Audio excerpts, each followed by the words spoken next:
su presencia y su participación en estas sesiones. Les recuerdo que nos pueden seguir en nuestras redes sociales, que son @conamejermx, y son prácticamente en todas. Les recuerdo que eventualmente esta plática podrán encontrarla para revisitarla en nuestro canal de YouTube, que igual que el resto de las redes sociales, es precisamente Conamejer MX. Sin más preámbulo, les dejo con ustedes a la doctora Dafne. Hola, muy buenas noches a todas y todos. Gracias por conectarse y también gracias a los que se están conectando no solamente de México, sino vemos que también hay personas del Instituto Peruano de Neurociencias de Perú. Bienvenidos a todas también. Y bueno, pues como decía el doctor Julio, bienvenidos a la primera sesión después del Congreso y la sesión de septiembre que está pues enfocada más a las demencias.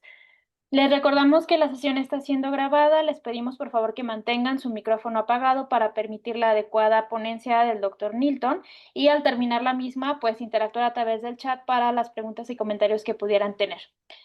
Sin más, voy a presentar al doctor Nilton, quien nos va a exponer sobre el diagnóstico de demencia en personas con baja escolaridad. El doctor Nilton Custodio es neurólogo clínico que obtuvo el grado de magíster en medicina y el doctorado en neurociencias por la Universidad Nacional Mayor de San Marcos. Es fellow de la American Academy of Neurology desde el 2017 y miembro fundador de la Latin American and Caribbean Consortium on Dementia. Bueno, sin más, le pasamos los micrófonos al doctor Nilton. Adelante y bienvenido. Muchísimas gracias por la invitación al Colegio Nacional de Medicina Geriátrica. Estoy encantado de estar acá con ustedes. Eh, es un tema relevante para el mes septiembre, el día de la toma de conciencia de la enfermedad de Alzheimer, que se celebró el 21 de septiembre, pero creo que cada día que pasa en nuestras vidas debemos estar conscientes de esta nueva pandemia que se está instalando conforme vivimos más, tenemos más posibilidad de tener deterioro cognitivo y hay que tener algunos parámetros muy bien puntuales sobre qué es demencia y sobre por qué podría afectar a las personas de baja educación. Así que de eso va a tratar mi charla de hoy día. Eh, Voy a fundamentar primero por qué es diferente una persona de baja educación comparado con una persona con alta educación desde el punto de vista cognitivo, funcional, conductual y muchos parámetros que hoy en día los conocemos como los esposomas sociales y los esposomas físicos. Luego voy a hablar brevemente sobre qué es una evaluación funcional, una evaluación cognitiva y el proceso de diagnóstico de demencia y Alzheimer en el consultorio externo y cómo trasladarlo a la primera atención. Eh, Repasar que los criterios de demencia del DSM-5 significa que hay pérdida de habilidades cognitivas que comprometen las actividades de vida diaria. Definitivamente, cuando alguien te presenta un problema de memoria y esto interactúa y afecta su vida diaria, definimos como demencia, mientras que los síntomas conductuales están presentes en la mayoría de demencias, pero no forman parte de los criterios. De tal manera que nosotros debemos estar enfocados muy bien en definir qué son síntomas cognitivos, esos problemas de memoria, de lenguaje, la orientación en tiempo, en espacio, cuáles son las vidas diarias, las actividades de vida diaria afectadas, primero las avanzadas, luego las instrumentales y finalmente las básicas, pero sobre todo los síntomas conductuales, esos que afectan mucho a la familia, pero que no forman parte de los criterios. Definitivamente, desde que estás sano cognitivamente, pasas por una serie de pasos hasta la enfermedad de Alzheimer en estado leve, moderado y severo, pero podrías tú estar solo en queja cognitiva subjetiva, es decir, alguien sospecha que tú tienes alguna afectación cognitiva, pero las pruebas comprensivas de evaluación cognitiva son normales. Cuando ya pasas a deterioro cognitivo leve amnésico, sí hay una evidencia de una demostración de una falla en memoria o en lenguaje o en funciones ejecutivas, pero tus actividades diarias son completamente normales, por lo tanto, el deterioro cognitivo leve amnésico sí es un problema de memoria básicamente, y luego podrías progresar en enfermedad de Alzheimer. Hago la diferenciación entre estas flechas que evolucionan y esta flecha punteada, porque no necesariamente vas a ir hacia la enfermedad de Alzheimer, podrías pasar a deterioro cognitivo leve y el año siguiente estar en queja cognitiva subjetiva y no necesariamente llegar a enfermedad de Alzheimer. Los diversos tipos de demencia, es decir, desde que eres cognitivamente sano hasta demencia, hay muchas formas de expresarse como enfermedad de Alzheimer, demencia vascular, frontotemporal, asociada a enfermedad de Parkinson o demencia con cuerpo de Lewy. Y tenemos que enfatizar que evaluando en estos tres aspectos, nosotros podemos llegar a un diagnóstico más preciso. Entre evaluación cognitiva breve, RUDAS es una buena opción, como voy a demostrar hoy día. Actividad diaria, el FEF, por ejemplo, o PFAQ y los síntomas conductuales con el índice neuropsiquiátrico. El cuestionario, pero el completo de dos es en evaluación más amplia, el UDS 3 para evaluación neuropsicológica completa y actividades diarias más completas como las tecnológicas o las actividades de Ámsterdam, que son mucho más amplias, que definen vida diaria avanzada e instrumentales con mayor precisión. Cuando en Latinoamérica nosotros planteamos que un cerebro podría ser distinto, es decir, que nosotros podemos suponer que podría tener variaciones muy importantes, hay que demostrarlo. El rendimiento cognitivo óptimo pasa porque la estructura de la marcha, la cognición, la conducta y la funcionalidad, es decir, actividad diaria, son las más óptimas. Pero esto depende de una estructura y una conectividad cerebral. Nosotros podemos medir el volumen de sustancia gris, la cantidad de lesiones de sustancia blanca, la conectividad cerebral a través de resonancias magnéticas funcionales o a través de electroencefalogramas y lo que hoy en día conocemos como relojes cerebrales. Eso lo voy a explicar luego, pero en general el reloj cerebral es como tú percibes el volumen o el tamaño o la conectividad de un cerebro para una edad determinada y cuando tú lo comparas podría haber una brecha entre el volumen del cerebro esperado con lo que realmente tienes. Y esa brecha se le llama, obviamente, reloj cerebral y en la brecha para edad cerebral, hay brecha para la actividad conductual y también hay brecha de la edad lingüística. De tal manera que todo eso lo podemos medir y nosotros en regla lo hemos medido y lo voy a comentar enseguida, pero todo esto depende de qué tantos estamos expuestos a factores sociales o a factores físicos que pasaré a delimitar enseguida. Observen ustedes acá el trabajo de Agustina Legat de RegLab, donde el nivel individual de afectaciones de la salud cerebral depende obviamente de nuestra cognición, del género, de la edad y la educación, respecto a esposomas sociales y respecto a esposomas físicos, la nutrición, el nivel socioeconómico, los hábitos de sueño, el ejercicio y la violencia doméstica son muy importantes, pero también juegan un rol muy importante, observen ustedes, no solo individual, sino en el vecindario, en la ciudad, el estado, el país, qué tanto hay inequidad de género, y inecualidades socioeconómicas, la democracia, la calidad de la educación, desde el punto de vista social, pero físico, la polución del aire, las anomalías de clima o la dificultad para tener acceso a espacios verdes, de tal manera que la salud cerebral depende de dónde tú estés posicionado, de tal manera que hoy en día podríamos hablar que tan importante como el código genético es tu código postal, o sea, de dónde vives, podrías decir que tienes mayor o menor riesgo de salud cerebral. Y eso lo demostramos en los estudios del REGLA. Definitivamente el volumen cerebral a través de la sustancia gris y la cantidad de lesiones de sustancia blanca dependen mucho de dónde vives. En el estudio REGLA, donde comparamos los países de América del Sur y México comparados con Estados Unidos, básicamente con la Universidad de California en San Francisco, vamos a observar claramente que el volumen de sustancia gris es menor en Latinoamérica comparado con el de Estados Unidos, y no solo en los controles sanos, sino en los casos de enfermedad de Alzheimer y demencia frontotemporal. Además, se ha demostrado recientemente que el número de lesiones de sustancia blanca es mayor si esto tiene asociación con volumen menor de sustancia gris, de tal manera que hay una asociación entre la cantidad de sustancia gris y el número de lesiones de sustancia blanca y que pueden predeterminar la predisposición a tener enfermedad de Alzheimer o demencia frontotemporal. Pero ¿qué tan importante es el número de años que tú vas al colegio? Es cierto, es importante, pero más importante es la calidad de la educación. Y esto, Raúl González lo logró demostrar midiendo la prueba PISA de cada uno de nuestros países y pudo comparar que la calidad de educación era un determinante más preciso que el número de años de educación, tanto para los controles como para enfermedad de Alzheimer y demencia frontotemporal en relación al volumen de sustancia gris y a la conectividad funcional, siempre comparando nosotros como países de bajos y medianos ingresos, con países europeos y de Norteamérica.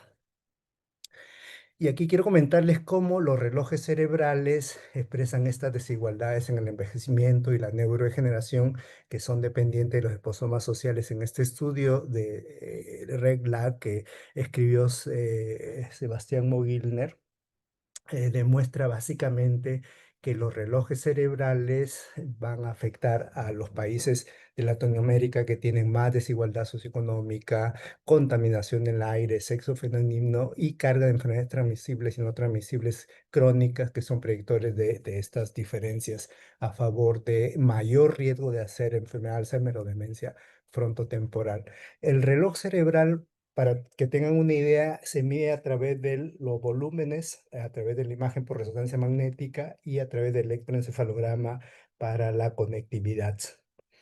Entonces, en este estudio lo que hizo Sebastián era medir el volumen cerebral de más de 5.000 personas de Europa y de Estados Unidos y le fue dando información a las computadoras, eso se llama aprendizaje de máquinas o machine learning, donde tal persona a tal edad, con tal nivel de educación, tiene un volumen de sustancia gris y la computadora va recibiendo toda la información de tal manera que después de 5.000 resonancias, la computadora predice cuál es el volumen esperado de una persona que ingresa ahora. Entonces, luego de que la máquina y las computadoras aprendieron cuál es el volumen estandarizado para las personas europeas y americanas, recién se ingresaron las de Sudamérica y se observó básicamente que había una brecha de alrededor de 5 a 7 años de menor volumen cerebral para las personas. Es decir, yo tengo 60 años de edad, pero mi cerebro parece que tuviera 65 o 70 años de edad según el volumen esperado. De tal manera que este estudio fue muy importante porque demuestra que las desigualdades tienen que ver con dónde vivimos más que con dónde estamos. Y luego Joaquín Miró, que es uno de los líderes de RegLab para medir determinantes sociales de salud, o sea, cómo las actividades fuera de nosotros individualmente pueden afectar la salud cerebral a través de un proceso muy largo. Un término que se empieza a manejar que es esposoma social multidimensional, donde no solo se mide los determinantes sociales, sino mucho más allá se logra demostrar que en personas sin demencia, es decir, controles sanos, los principales predictores son la educación y el acceso a la cantidad de electrodomésticos que pueden tener dentro de casa, mientras que para enfermedad de Alzheimer y demencia frontotemporal fue la nutrición, el estado financiero, el acceso a los sistemas de salud y el nivel socioeconómico individual. Y con todo esto, entonces, nosotros tendríamos que decir que en Latinoamérica hay más riesgo de tener enfermedad de Alzheimer por todos los esposomas sociales y físicos que tenemos. Entonces, nosotros quisimos medirlo y ya va a salir en las próximas semanas o meses el artículo en que nosotros hemos hecho una revisión sistemática sobre qué cantidad de pruebas cognitivas breves para baja educación existen en Sudamérica y estos son 19 artículos que hemos encontrado luego de toda esta búsqueda. La mayoría son de Brasil, 4 en Perú y en Chile hay uno. Observen ustedes que estudios con población de menos de 4 años de educación, en Perú es el 100%, en Brasil entre 10 a 53% y en Chile 53%. Y pueden observar ustedes los test que se emplean en Latinoamérica para baja educación, el Mini-Mental, será la fluencia verbal, el test de reloj, el Liquid-Code, Mini-Code, el test de alteración de memoria y el RUDAS. Como verán, diferentes sensibilidades y especificidad. La mayoría está por encima del 80%, con especificidades un poco más bajas, alrededor de 65 a 80% para todos ellos. Y no todos reportaron validez de valor predictivo positivo y valor predictivo negativo. Y definitivamente sí se está haciendo para baja educación algunas evaluaciones que deberíamos comentar enseguida. Pero yo les decía que hay algunos tests que se usan frecuentemente, pero que no podrían reflejar lo que realmente está pasando en el rendimiento cognitivo de una persona con baja educación. Observen usted el MOCA, que es una prueba cognitiva ampliamente utilizada.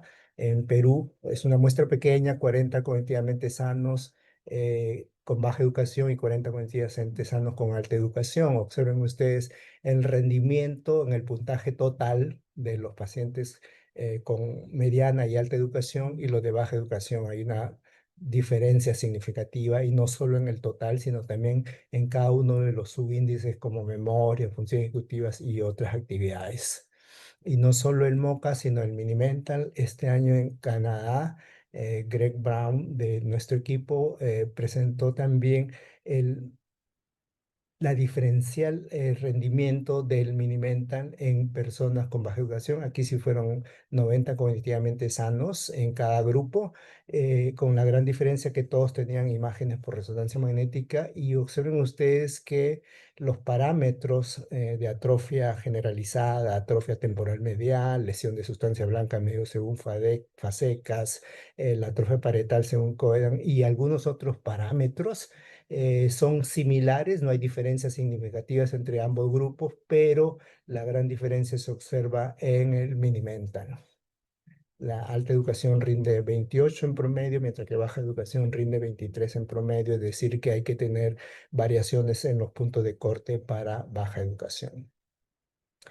Y nosotros ya aceptaron este artículo en Alzheimer and Dementia de salir en los próximos meses, como el UDS, que es una batería de evaluación neuropsicológica que utilizamos en RegLab, puede ser distinta entre baja educación y alta educación. En este grupo que observamos, de 340 en total, 173 con baja educación y 167 con alta educación, con parámetros similares respecto a edad, pero muy diferentes entre el nivel de educación, como podemos observar. Y respecto a tareas de atención, velocidad de procesamiento y función ejecutiva, pueden observar ustedes que hay grandes diferencias entre la baja educación. Observen ustedes, por ejemplo, el Trainmaking 3 de parte B en pacientes con alta educación se realizan en promedio 132 segundos, mientras que un paciente con baja educación lo realiza en 237.7 segundos con más o menos 66.1 segundos. Lo mismo pasa en la denominación, en la fluencia verbal, en las habilidades visoespaciales y en la memoria. Observen ustedes, por ejemplo, que la cantidad de palabras que pueden decir que empiezan con letra P en alta educación es 12, mientras que en baja educación es alrededor de 7. También puedes sospechar la cantidad de vegetales que dice una persona con alta educación alrededor de 17 comparado con 14.9 de la baja educación. De tal manera que el rendimiento de las evaluaciones breves y las evaluaciones especializadas como el UDS podría tener que ver alguna explicación con que las personas con baja educación tienen ausencia de estrategias cognitivas, a diferencia del que está educado y ya sabe dónde buscar. Y, decir nombres de animales es mucho más fácil porque puede haberlos leído, puede haberlos visto, pero además puede haber tenido tantos viajes que los ve de manera más repetitiva que una persona que solo está en un pueblo y no se ha movido de ahí. Lo mismo falta para la familiaridad con los contenidos y procedimientos porque no tienen lectura y el rol, obviamente, la pobreza, como ya demostramos con los estudios de REGLAC, es una de las causas. También se ha demostrado, observen ustedes, que hay conexiones neurales subdesarrolladas entre la corteza prefrontal izquierda y el área de Broca muy importantes para las habilidades ejecutivas, por ejemplo, y ellos confían más en su red de memoria episódica, es el recuerdo, más que de la semántica, que es el aprendizaje escolarizado, ¿no?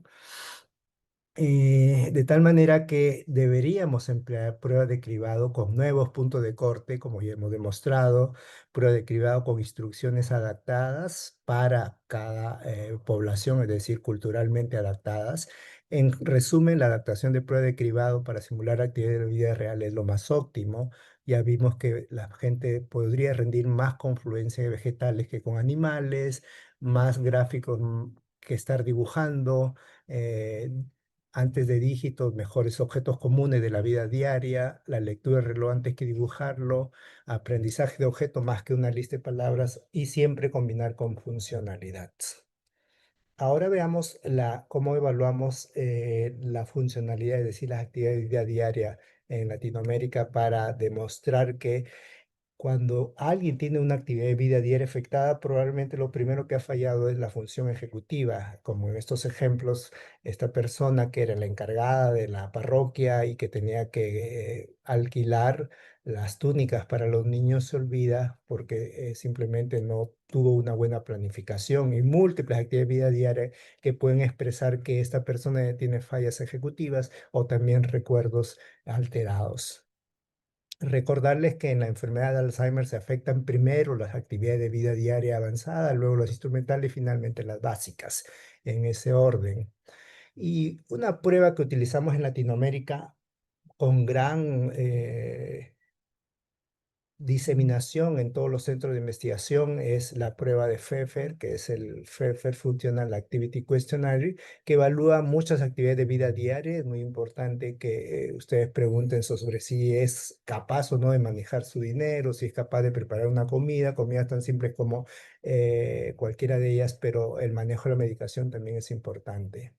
En este estudio que nosotros estamos sometiendo ya, aún no ha sido revisado por los revisores ni tenemos observaciones, así que todavía consideramos que está en preparación. 1.445 adultos mayores peruanos con diversos estadios cognitivos como controles, deterioro cognitivo leve, enfermedad de Alzheimer y demencia frontotemporal. Eh, Tienen ustedes resultados del Minimental, de Rudas, del MoCA, la cantidad de personas con demencia en estadio inicial. Y observen ustedes que el Pfeffer, conforme va afectando el deterioro cognitivo, rinde mayor. Recuerden que de 7 para arriba hay un compromiso funcional sobre 33 puntos. Mientras más progresa el deterioro, mayor es el puntaje, ¿no? De tal manera que en controles lo tienen alrededor de 4 o 5.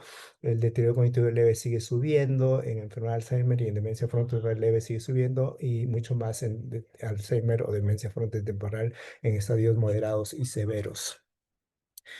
Quiero que tomen en cuenta que este estudio de 1.500 pacientes alrededor fue cortado también por edad, sexo y educación para diferenciarlos y nos ayudó mucho a diferenciar los controles de los deterioros cognitivos leves. Es decir, cuáles son las primeras actividades de vida diaria que un paciente pierde y podemos decir que puede iniciar el deterioro cognitivo leve son las de compras independientes, estar al tanto de las noticias, mirar y comentar lo que mira o lo que lee en los periódicos, recordar citas y el manejo de su propia dedicación son aquellos que discriminan control de deterioro cognitivo leve y hay algunas que son dependientes de las funciones ejecutivas y otras dependientes de la memoria, como recordar compromisos y manejo de su medicación. También nosotros analizamos si había alguna diferencial entre la enfermedad de Alzheimer y la demencia frontotemporal ya en estadios iniciales y pudimos discriminar DFT de enfermedad de Alzheimer en aquellas actividades dependientes de funciones ejecutivas como preparar sus alimentos, estar al tanto de las noticias, comprender la televisión, la radio y permanecer solo en casa. Y ahí hay una actividad que puede discriminar más en Alzheimer que demencia frontotemporal y que tiene que ver con un recuerdo de citas. De tal manera que solo evaluando actividad de vida diaria podríamos sospechar que alguna persona está yendo del control al deterioro cognitivo leve y subdividir entre enfermedad de Alzheimer y demencia frontotemporales en estadios más avanzados. Y la evaluación cognitiva breve en baja educación, nosotros la venimos estudiando ya desde el 2005 aproximadamente, ya tenemos 20 años en esto y hemos logrado demostrar que hay evaluaciones cognitivas breves para eficiencia cognitiva global, como el Minimental, la prueba de reloj, el ADEM, Cognitive Examination, la prueba de la moneda peruana, el FAB, que es Frontal Assessment Battery, el INECO Frontal Screening, mientras que para memoria tenemos el test de alteración de memoria, el Free and Clear Selective Reminding Test y recientemente RUDAS, ACAP, y estamos en proceso de validación el MOCA adaptado y validado para Perú. Pero les voy a hablar de rudas porque es la prueba más estudiada en nuestra comunidad y creo que puede discernir y discriminar entre controles y demencia y también entre control de deterioro cognitivo leve y deterioro cognitivo leve y demencia. Es una prueba muy sencilla que le toma alrededor de 8 minutos cuando ya la saben emplear repetidamente. Pide en memoria recordar café, aceite, huevos y jabón. Luego en orientación visoespacial le damos algunas instrucciones para que identifique parte de su cuerpo y luego del evaluador la praxia motora, la fluencia verbal, el juicio y la construcción visoespacial, de tal manera que evalúa sobre 30 puntos. Es interesante porque a comparación del Mini-Mental que evalúa orientación y atención, casi el 50% de la evaluación de cognitiva le da a orientación y atención actividades cognitivas que se afectan en estadios moderados a severos de la enfermedad y no podrían detectar deterioro cognitivo leve. Yo creo que ahí está el error del Mini-Mental porque evalúan ítems cognitivos de estadios moderados de la enfermedad, mientras que el RUDAS tiene mayor precisión porque le da el 50% del peso de todos los 30 puntos para memoria y para lenguaje. Observen ustedes 8 de 30 puntos en memoria y 8 de 30 puntos en fluencia verbal, de tal manera que es capaz de buscar la demencia más frecuente, la enfermedad de Alzheimer y la demencia frontotemporal o la demencia vascular. Recientemente nosotros hemos demostrado que el RUDAS además puede discriminar control de deterioro cognitivo leve porque toma mucha atención al juicio, la memoria y la fluencia verbal. Además, el RUDAS, un trabajo de Greg Brown, ha demostrado que puede discriminar demencia en la enfermedad de Parkinson de la enfermedad de Alzheimer si construimos un ítem. También utilizamos acá el necrofrontal screening y puede discriminar entre controles y demencia de Parkinson, de tal manera que también es útil, pero un ítem del RUDAS, es decir, un índice compuesto para su dominio de memoria más orientación visoespacial discriminan perfectamente entre enfermedad de Alzheimer de demencia en la enfermedad de Parkinson. Y cuando nosotros ya definimos que hay una prueba cognitiva alterada, que es el RUDAS, por ejemplo, y queremos saber si este tipo de alteración es dependiente de la memoria, nosotros utilizamos pruebas específicas de memoria porque tenemos que recordar que la memoria es el registro más la codificación de estas palabras o de estas imágenes, se almacena y se consolida aquí en el hipocampo y más adelante se recupera, que puede ser espontáneamente o con claves, de tal manera que puede recordar estas palabras. Si no recuerda, le damos claves, igual para las figuras. Y esto es una evaluación muy importante porque el profesor Dubois nos enseñó que hay un llamado síndrome amnésico hipocampal, donde las personas que recuerdan espontáneamente poco y no mejoran con las claves, ese es el típico síndrome amnésico hipocampal, mientras que las personas que recuerdan espontáneamente poco, pero aumentan con las claves, es un problema de atención más que es un problema de memoria. Y nosotros hemos validado el test de alteración de memoria, el FIA-Q Selective Remaining Test, pero déjenme contarles sobre el test de alteración de memoria, que es una creación de Lorena Rami y José Luis Molinó de la Universidad de Barcelona, quienes nos autorizaron para adaptar algunos aspectos culturales, básicamente, y sobre 50 puntos por debajo de 37, eh, podemos suponer deterioro cognitivo leve amnésico y por debajo de 27 probablemente enfermedad de Alzheimer. Esto en Barcelona, lo mismo en Lima, en Mediana Educación y también en Ventanilla, en una ciudad al norte de Lima, con menos de 4 años de educación, pero variamos un par de puntos para, de 35 a 37 y de 27 a 26 para discriminar mejor. Además, el test de alteración de memoria lo hemos correlacionado con grupo de edad y hemos podido determinar que el test de alteración de memoria correlaciona con los pacientes con deterioro cognitivo leve amnésico y tienes alteraciones del área temporal medial entre 0, 1 y 2, mientras que los pacientes que ya pasaron hacia enfermedad de Alzheimer, aparte de tener mayor progresión en la atrofia temporomedial de 3 a 4, además tienen atrofia parietal, cosa que no tienen los pacientes con deterioro cognitivo leve amnésico. En este pequeño estudio de 230 pacientes, solo FASECAS no hubo una correlación, es decir, no había una relación entre tener más lesión de sustancia blanca según FASECAS con deterioro cognitivo tipo Alzheimer.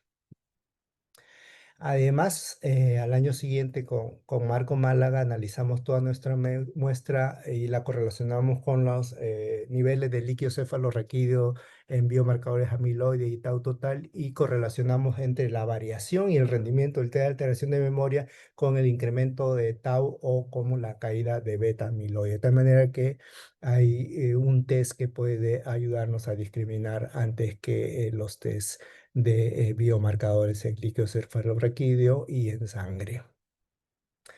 Entonces, ya hemos construido entonces la posibilidad de discriminar mejor en baja educación. Puedes hacer un RUDAS, como ya lo mostré, y un FEFER.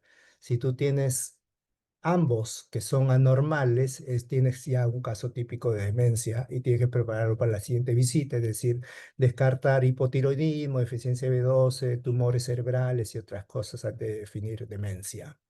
Si las dos pruebas son normales, podría ser parte del envejecimiento, así que lo invitamos a una evaluación en 6 meses. Si el RUDAS es límite, pero es funcional, es decir, el FEFER es normal, tú podrías decir que estamos ante un deterioro cognitivo leve amnésico, hay que evaluar mejor la memoria episódica y si no amnésico, función ejecutiva. Aquí nosotros recomendamos el test de alteración de memoria y para funciones ejecutivas el INECO Frontal Screening que les dije que también nos ayuda mucho. Aquí tienen los puntos de corte para rudas por baja educación y para mediana educación, que lo podemos comentar más adelante en un estudio que realizamos en comunidad. De tal manera que hoy en día, teniendo una buena evaluación de síntomas respecto a estos tres parámetros tan importantes, podemos con una prueba cognitiva breve, es decir, rudas, con un FEFER, un buen examen neuropsiquiátrico y la evaluación neuropsicológica adaptada, que ya les comenté que es el UDS, tú puedes construir un síndrome conductual, un síndrome cognitivo, un síndrome funcional y motor, muy importante para definir el tipo de demencia y descartar con hipotiroidismo, descartar con depresión y otras antes de llegar a los biomarcadores. Pero si es posible solo con estas pruebas descartar alguna de estas posibilidades en sangre, los medicamentos que esté tomando que son importantes, descartar depresión, mirar la resonancia magnética, los factores de riesgo cardiovascular y con el test de alteración de memoria podemos aplicar estos criterios de enfermedad de Alzheimer probable que nos plantea el profesor Bruno Dubois, donde tú tengas un problema de síndrome amnésico hipocampal, o sea, esto es clínico, es el criterio clínico principal y uno o más criterios de estos, o resonancia magnética, o biomarcadores en líquido, o en imágenes.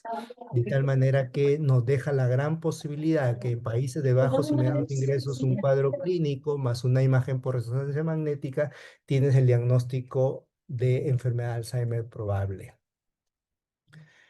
Y les decía yo que esta combinación de rudas con FEFER lo estamos evaluando. Observen ustedes en 12.000 personas en varias ciudades del Perú como Iquitos, Huancayo, Lima y Tumbes. Y estamos haciendo la clasificación y luego vamos a validar. Todo esto se realiza en una tableta de tal manera que quienes la aplican son trabajadores comunitarios de salud, es decir, voluntarios que están en los centros médicos de todos estos pueblos. Y lo que estamos tratando de validar a través de una evaluación final que realicemos los especialistas del Instituto Federal de Neurociencia, el cuidador aplica o el agente comunitario de salud le pregunta al cuidador respecto a D8, si saca menos de 2 o si saca más de 2 pasa al RUDAS. El RUDAS sí es al participante.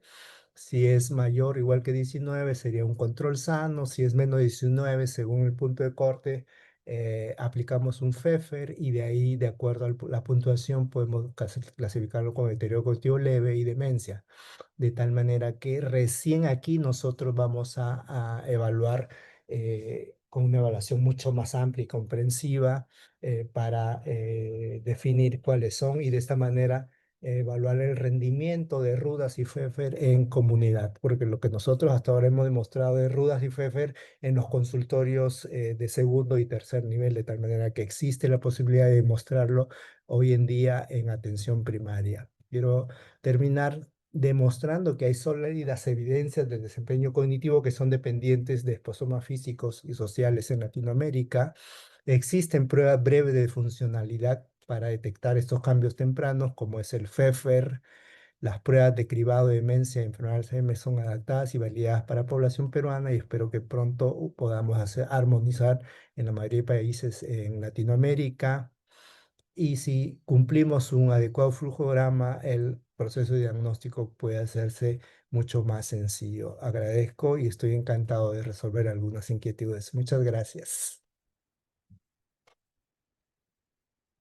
Muchísimas gracias por la excelente ponencia. Creo que fue un resumen de lo global hacia lo muy específico y pues excelentes investigaciones desde el Perú.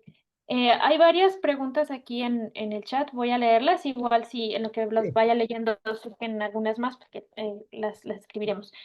Mm, la primera, que es de Estrella Meneses, dice, en México se ha adaptado el Minimental para la aprobación con baja escolaridad, otorgándoles 8 puntos de base y no se aplican los rubros de escritura, cálculo, lectura de comprensión y copia del dibujo. ¿Qué tan correcto o fiable es aplicarlo así?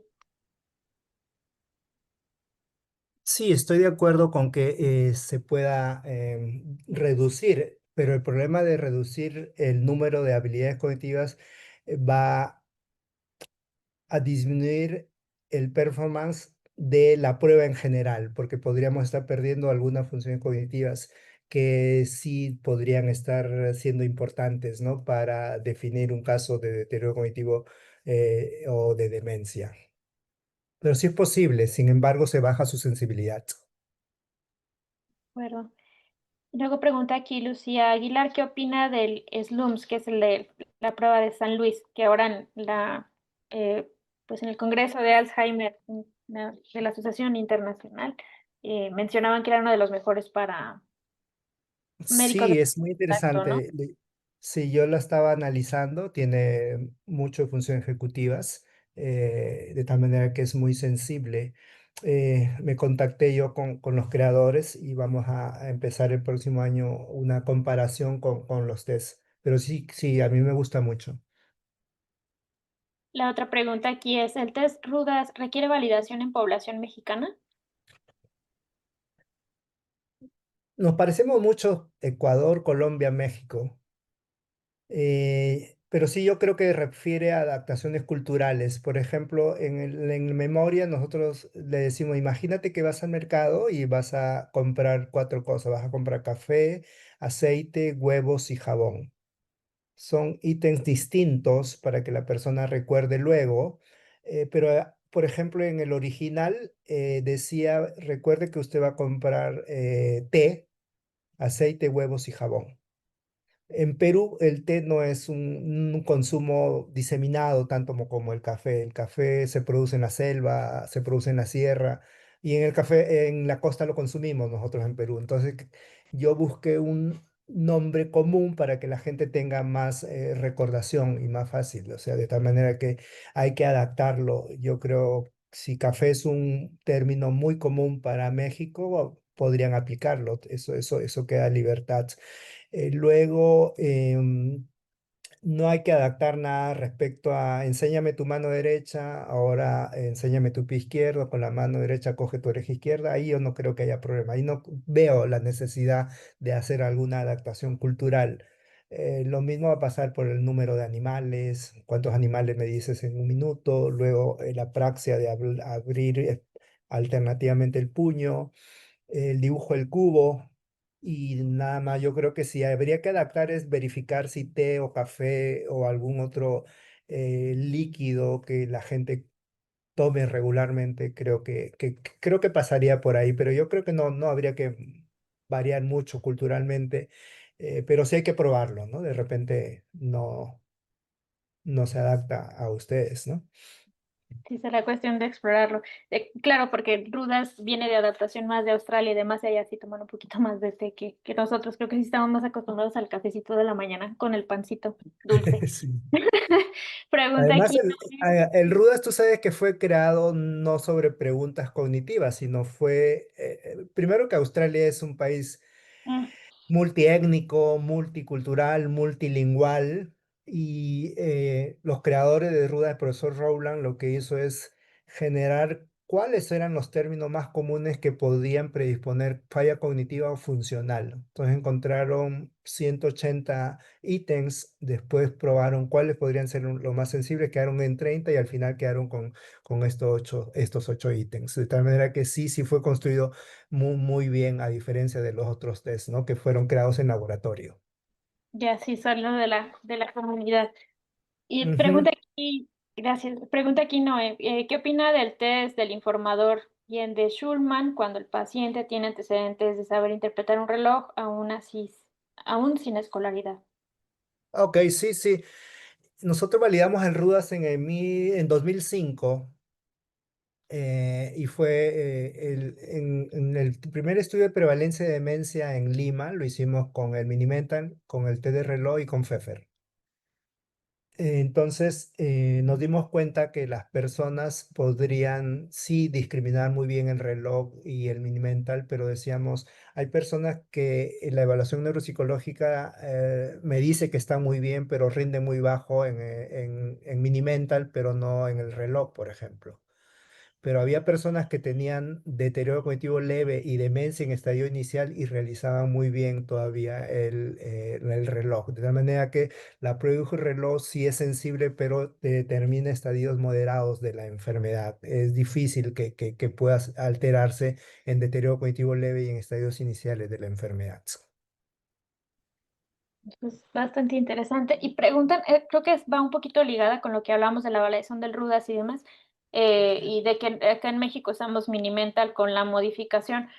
Preguntan, Lucía dice, de no ser que o sea, no aplicamos el RUDAS o no tenemos válido, ¿qué otras herramientas se pudieran recurrir para tamizaje de personas con bajo nivel educativo y de los pueblos originarios o indígenas? Supongo que también quizá ahí iría la pregunta en cuanto a bilingüismo, tal vez, o sea, o tomar en cuenta que el español no fuera la primera o la lengua Ujú. materna, vaya. Sí, de hecho es un problema cuando tú vas a aplicar una prueba, primero que no está adaptada culturalmente para nivel de educación, y además tienes que utilizar un traductor, alguien que traduzca lo que tú estás evaluando. Si hay un tercero, en realidad va a depender que este tercero quiera transmitir lo que tú quieres y además que él te entienda y que entienda al evaluado de lo que él quiere. O sea, hay tres posibles fallas, entonces es muy difícil. De tal manera que lo que recomendamos es utilizar las pruebas de baja educación. El MOCA tiene un MOCA reducido para baja educación, que el MOCA Basic se llama. Esto podrían utilizarlo. Nosotros por años hemos estado pidiendo la autorización del equipo de John Nasreddin en la clínica Moca en Montreal, y recién hace 2 años pudimos demostrar con este estudio que presentamos en Filadelfia, donde mucha gente de baja educación no respondía bien al Moca. Y les explicamos que era adaptación cultural, ¿no? O sea, rinoceronte, dromedario, o sea, y utilizan mucho de habilidades de semántica. Entonces, pudimos proponer algunos cambios y luego 2 años aceptaron. Hoy en día nosotros vamos a validar el MOCA adaptado para Perú, en mediana, baja, educación e iletrados. Vamos a evaluar 2.000 personas, entre controles y enfermedad de Alzheimer de muy baja educación, con evaluación genética. No tenemos imágenes, lamentablemente, pero sí podríamos tener una mejor información sobre el MOCA. Excelente. Entonces, estará interesante ver los resultados de ese estudio. Y aquí hay dos.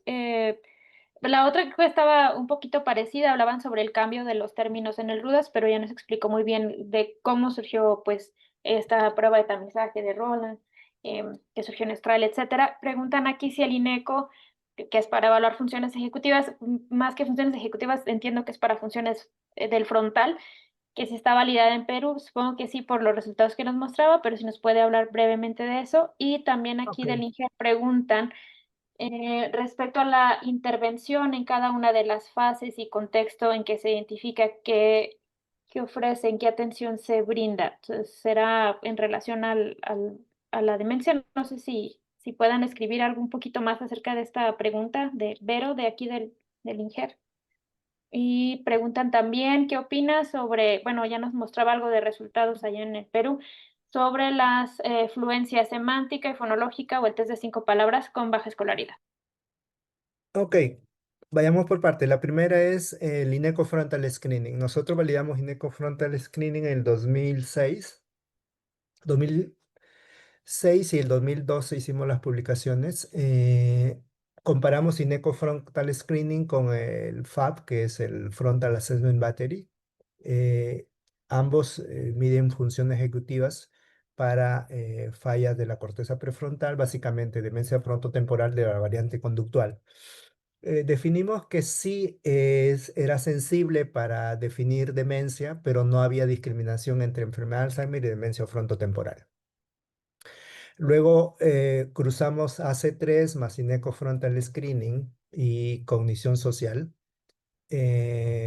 con el Minicea y había una sensibilidad mucho mayor. El problema era que incrementábamos el tiempo, ya no era una prueba cognitiva breve, ya teníamos alrededor de 30 minutos evaluando, así que salió de ese contexto.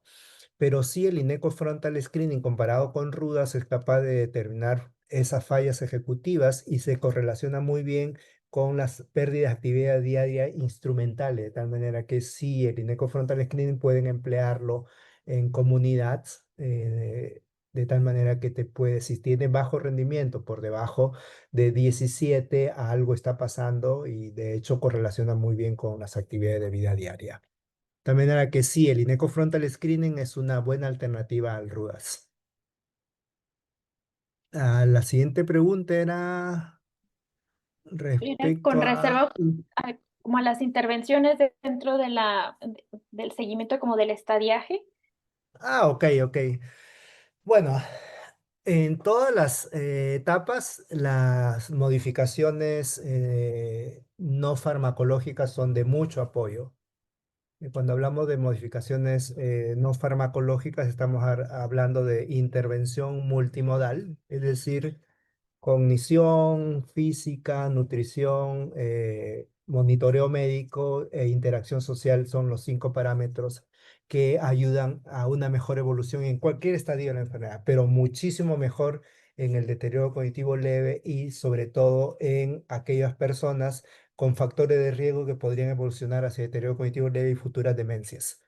Y ese es el estudio de Latham Fingers. El Latham Fingers, como ustedes saben, es un estudio multicéntrico, 14 países en Latinoamérica. Estamos interviniendo un grupo de personas que reciben una intervención sistemática y otro grupo que recibe la intervención flexible.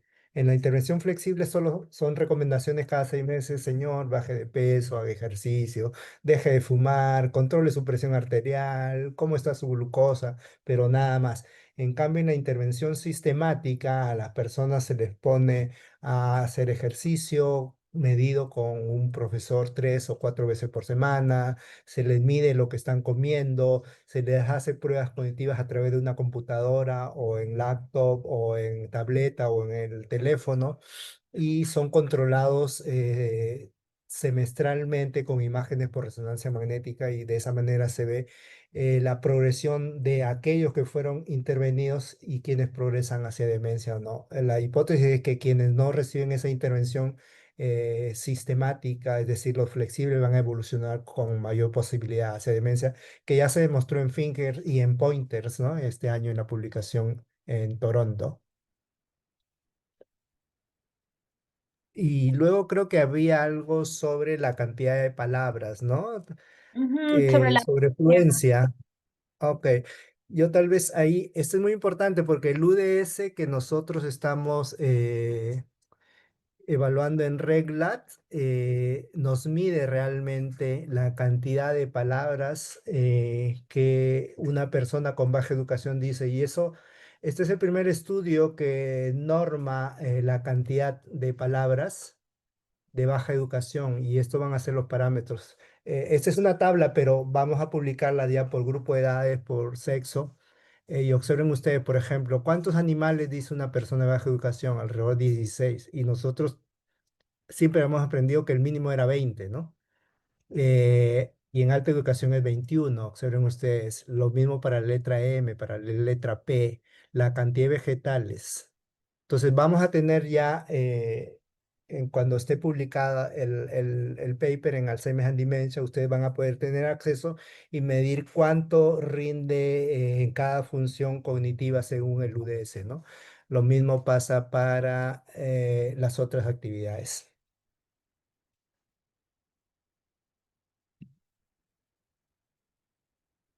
Creo que con eso hay resuelta la mayoría de preguntas, ¿verdad?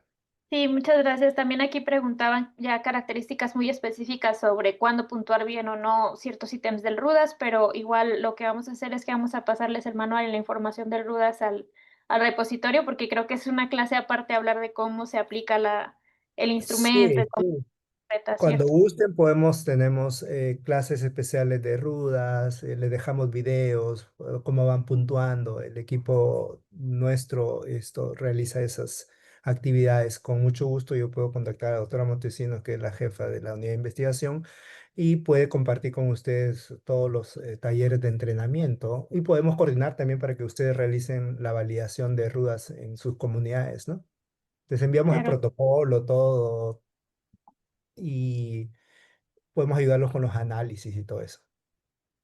Muchísimas gracias. Sí, creo que es un área de oportunidad pues importante. En México también tenemos muchas personas con estas características. Y pues sí, de entrada sepan que el material lo vamos a agregar al repositorio, que dicho sea de paso, ya está agregado aquí en el chat. Y pues también ahí en el chat viene la liga para que ustedes generen su constancia. Recuerden que los datos tienen que estar escritos correctamente como ustedes lo deseen en su constancia, de lo contrario pues va a aparecer con error. Y creo que son todas las preguntas. De nuevo, muchas gracias, doctor Milton, por acompañarnos. Estamos de verdad muy agradecidos y muy contentos de haberlos tenido aquí. Fue una excelente ponencia, ya casi magistral. Y pues nada, le paso el micrófono al doctor Julio para dar un mensaje de cierre. Muchas gracias, Dafne. Muchas gracias al Comité Académico por presentarnos estos contenidos extraordinarios. Muchísimas gracias, doctor Milton. Creo que se ha dado cuenta de el entusiasmo con el que recibimos desde aquí del colegio su presencia y su participación. Yo espero que no sea la primera vez, perdón, que yo espero que no sea la última vez y que lo tengamos participando con nosotros en nuestras agendas académicas, tanto en esta modalidad como en otras que seguramente pues, le haremos saber en su momento. Quiero recordarles a todos, además de agradecerles su presencia y su participación, porque tuvimos una asistencia bastante importante hasta el final. Como les recordó, como les acaba de decir Dafne, en el chat podrán encontrar los enlaces más importantes, como el del repositorio. Obviamente tienen que darnos algún tiempo para poder editar la plática del día de hoy, pero seguramente la podrán revisitar en unos cuantos días y también podrán autogestionar su constancia. Y como también les dijo Dafne, si no son cuidadosos o cuidadosas, puede que no les llegue a su correo o que esté escrito con un nombre equivocado. Entonces, les rogamos, por favor, mantenerse atentos al momento de llenar el cuestionario y revisar, por favor, todas sus bandejas, incluyendo la de no deseados. También quiero hacer una invitación a todos aquellos y aquellas que están en este momento conectados, que no pudieron estar con nosotros en el Congreso que acaba de pasar hace algunas semanas, que pueden disfrutar del Congreso, de todas las plenarias, en su modalidad en línea o asincrónica. En el chat también podrán encontrar el enlace que es el registro al Congreso en su modalidad on demand. Esta modalidad, digo, obviamente tiene un costo, pero también genera una constancia con el mismo valor curricular que en su modalidad presencial. Sin más por el momento, muchísimas gracias. Fue un placer, fue un honor, doctor Milton. Muchísimas gracias al comité académico, muchísimas gracias Karina y Dafne, y gracias a todos y todas por su asistencia. Nos vemos en unas semanas más en esta agenda académica del Colegio Nacional de Medicina Geriátrica. Buenas noches a todos y todas. Hasta luego, muchas gracias. Hasta luego, doctor. Gracias.